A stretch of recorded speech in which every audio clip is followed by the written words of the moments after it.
Kryetari i Partisë Demokratike Steli Berisha ka paralajmëruar reformim të sistemit të drejtësisë pas fitores së opozitës. Në fjalën e tij, lideri i opozitës u shpreh se reforma e bërë nga njerëzit e Soros nuk arriti të prodhojë drejtësi për qytetarët, që zvarriten prej vitesh në dyert e gjykatave, duke paralajmëruar një reformim të gjyqësorit në bashkëpunim me aleatët dhe Komisionin e Venecias. Drejtësia politike shqiptare përbën rrezikun më madhor për sotme dhe të ardhmen e kombit. Duke u nisur nga disa ndëshkime që u bë zyrtarëve të korruptuar, duhet të përligjin përdorimin e saj si shpat politike kundër kundërshtarëve, se kjo reformë e George Sorosit ju privoi qytetarëve shqiptar të vetëve në Europë të drejtën e një procesi ligjor të ndershëm.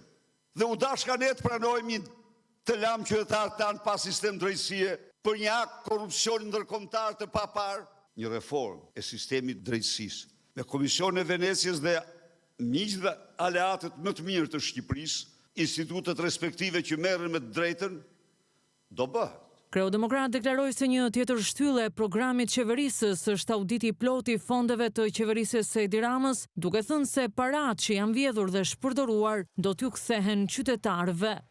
Domosdoshmërinë e një auditi të tipit Elon Musk në mënyrë që t'u kthehen paratë shqiptarëve dhe Shqipërisë. Dhe ju garantoj se kjo do ndodhë.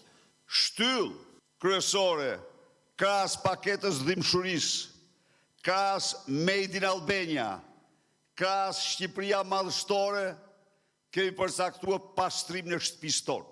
Zero tolerancë ndaj krimit të organizuar dhe narkoerove. Në deklaratat, lideri Selis Blu i bëri gjatë prezantimit të librit të zi të rilindjes i krijuar nga Departamenti Brain Gain i Partisë Demokratike, ku përmbledhen skandalet dhe dështimet e qeverisë Rama, një libër që Berisha e cilësoi si autopsia 12 vjeçare e regjimit të rilindjes. Diktaturat meritojnë vetëm librazzi.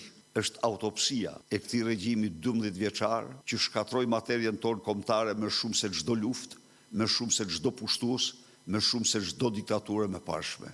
Kreu i Partisë Demokratike deklaroi se libri i ri i rilindjes dhe libri i punëve të mira që përmbledh arritjet e qeverisjes së demokratëve faktojnë se Shqipëria madhështore është një projekt i realizueshëm.